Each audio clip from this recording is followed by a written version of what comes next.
Hello, இன்றைக்கி என்ன பார்க்க போகிறோன்னா மெஹந்தி ஃபங்க்ஷனோட விலாக் தான் பார்க்க போகிறோம். முந்திலாம் என்னோடய ஹஸ்பண்ட் ஏதாவது ஒரு ஃபங்க்ஷன் போகிறோம் அப்படின்னா சொன்ன டைமிங்க்கு நாங்கள் வந்து பர்ஃபெக்டாக கிளம்பி போயிடுவோம். ஆனால் ஆஃப்டர் பேபி என்ன ஆகிடுச்சு அப்படின்னா நாங்கள் கிளம்பி பேபியை கிளப்பி போகிறதுக்கு எங்களுக்கு எப்போதுமே லேட் ஆகிடும். அரௌண்ட் ஒரு 1 ஹவராவது சொன்ன டைம்லேருந்து லேட்டாக தான் போயிட்டுருக்கோம். மெஹந்தி ஃபங்க்ஷன் 6 o'clock கிட்ட ஸ்டார்ட் பண்ணிடுவாங்கன்னு சொன்னாங்க. ஆனால் நாங்கள் அப்படி இப்படின்னு கிளம்பி போகிறதுக்கே எங்களுக்கு 7 o'clock 7:35 அந்த மாதிரி ஆகிடுச்சு. நாங்கள் மெஹந்தி ஃபங்க்ஷன் போன டைம் கிளைமேட் செம்ம சூப்பராக இருந்துச்சு. ஃபுல்லாக ரெயின் தான். அந்த டே ஃபுல்லாக எங்களுக்கு அன்றைக்கி மழை பெஞ்சிட்டே இருந்துச்சு.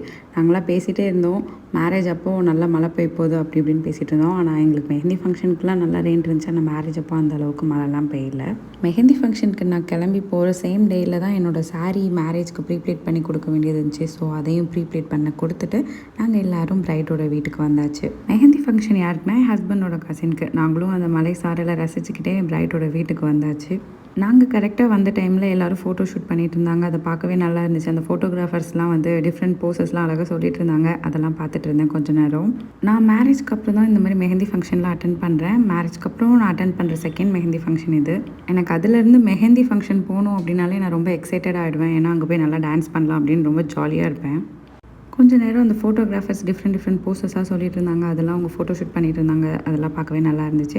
அதுக்கப்புறம் அவங்க எல்லாருமே வந்து யூனிஃபார்மாக ஒரு ஸ்பேஸ் சில்கில் ஒரு சாரீ கட்டியிருந்தாங்க. அது பார்க்குறதுக்கு அவ்வளோ அழகாக இருந்துச்சு அந்த சாரீ யூனிஃபார்மாக எல்லோரும் கட்டியிருந்தப்போ. ஸோ ப்ரைடோட கசின்ஸ்லாம் டான்ஸாக ப்ராக்டிஸ் பண்ணி வச்சுருந்தாங்க. அப்புறம் அங்குள்ள குழந்தைகள்லாம் டான்ஸ் ஆடிட்டு இருந்தாங்க. அதெல்லாம் பார்க்க ரொம்ப ஜாலியாக எக்ஸைட்டடாக ஹாப்பியாக இருந்துச்சு. எப்போதுமே நான் ஒரு கல்யாணம் வீட்டு ஃபங்க்ஷன் போகிறோம் அப்படின்னா நான் ஜாலியாக போவேன். ஆஃப்டர் பேபியும் நான் ஜாலியாக போவேன். அதுக்கு முழுக்க காரணம் யாருன்னா என்னோடய அத்தை தான். எப்போதுமே நான் வந்து சாப்பிடும்போது அந்த பந்தியில் உட்காந்து சாப்பிடும்போது ஆருஷ் நல்லா பார்த்துப்பாங்க. நாங்கள் வந்து ஜாலியாக உட்காந்து எல்லாத்தையும் ரசித்து நல்லா சாப்பிட்டுட்ருப்பேன். எப்போதுமே நாங்கள் சாப்பிட போகிறதுக்கு முன்னாடி அத்தை ஆருஷை மட்டும் பார்த்துக்கோங்க சொல்லிவிட்டு அத்தை கையில் அவனை கொடுத்துட்டு நாங்கள் வந்து நல்லா சாப்பிட உட்காந்துருவோம். ஆக்சுவலி சொல்லி ஆகணும், சாப்பிட்டு முடிச்சதுக்கப்புறம் நாங்கள் வந்து நல்லா டான்ஸ்லாம் பண்ணிவிட்டு கொஞ்சம் நேரம் நல்லா டைம் ஸ்பெண்ட் பண்ணிகிட்டு இருந்தோம். ஆக்சுவலி ஃபுட் பற்றி சொல்லணுன்னா செம்ம டேஸ்ட்டாக இருந்துச்சு. அதில் வந்து ஒரு வெஜ் புலாவ் வச்சுருந்தாங்க. அவ்வளோ டேஸ்ட். அது ஃப்ரைட் ரைஸ் டேஸ்ட்டும் ஒரு புலாவும் இல்லாமல் ரொம்ப யம்மியாக இருந்துச்சு. நான் ஒரு 2 to 3 டைம்ஸ் நல்லா வாங்கி சாப்பிட்டுட்டு இருந்தாலும் அதை மூச்சு முட்டை சாப்பிட்டாச்சு. இருந்தாலும் நம்ம டான்ஸ் ஆடியே ஆகணும் அப்படி சொல்லி வந்து நல்லா டான்ஸ்லாம் பண்ணிவிட்டு dance like no one is வாட்சிங் அப்படின்ற மாதிரி நம்ம நல்லா ஆடுறோமோ ஆடலையோ அது செகண்டரி. ஆனால் ஆடுறத டான்ஸ் ஆடி விட்டுறணும் அப்படி சொல்லி கொஞ்சமாக டான்ஸ்லாம் ஆடிட்டு ஹாப்பியாக நாங்கள் வீட்டுக்கு கிளம்பவும் ஆரம்பிச்சிட்டோம். அப்புறம் எல்லோரும் குரூப்பாக ஃபோட்டோஸ்லாம் எடுத்துக்கிட்டாச்சு. அப்புறம் ஆருஷையும் வந்து ஒரு குழந்தையோட மடியில் ஒரு குழந்தைய வச்சுருந்தோம். அவன் அழாமல் இருப்பான்னு பார்த்தோம். பக்கத்தில் இருக்க ஸ்டிக் யாராவது தருவாங்களான்னு அவனும் சுற்றி பார்த்தா யாரும் அவனுக்கு கொடுக்கல.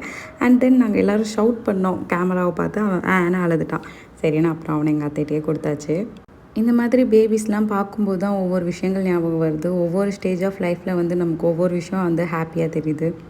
லைக் இப்போ பேபிஸ்க்குலாம் ஏதாவது ஃபங்க்ஷன் போனால் அங்கே எங்கே ஓடிட்டுருக்கணும் விழணும் அந்த மாதிரி விஷயங்கள் அவங்களுக்கு ஏதோ சந்தோஷமாக இருக்கும். அண்ட் நமக்கு வந்து நல்லா சாப்பிடணும் அப்படின்றது ஹாப்பியாக இருக்கும். அந்த மாதிரி ஒவ்வொரு ஸ்டேஜஸில் ஹாப்பினஸ்மே நம்மளுக்கு வந்து டிஃபர் ஆகிட்டே இருக்குது.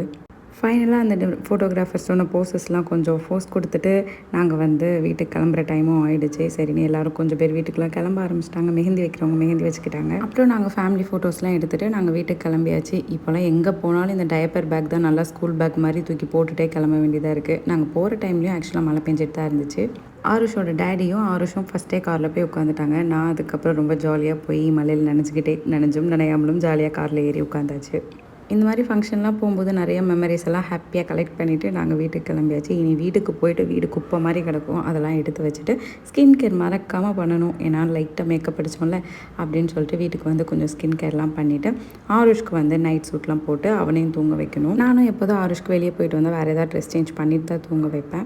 ஸோ இந்த வீடியோவை நீங்கள் ஈவினிங் பார்த்துட்டு இருந்தால் குட் ஈவினிங், அண்ட் மார்னிங் பார்த்தா குட் மார்னிங், நைட் பார்த்தா குட் நைட். இதே மாதிரி வேறு ஒரு vlogல பார்க்கலாம். Until then by.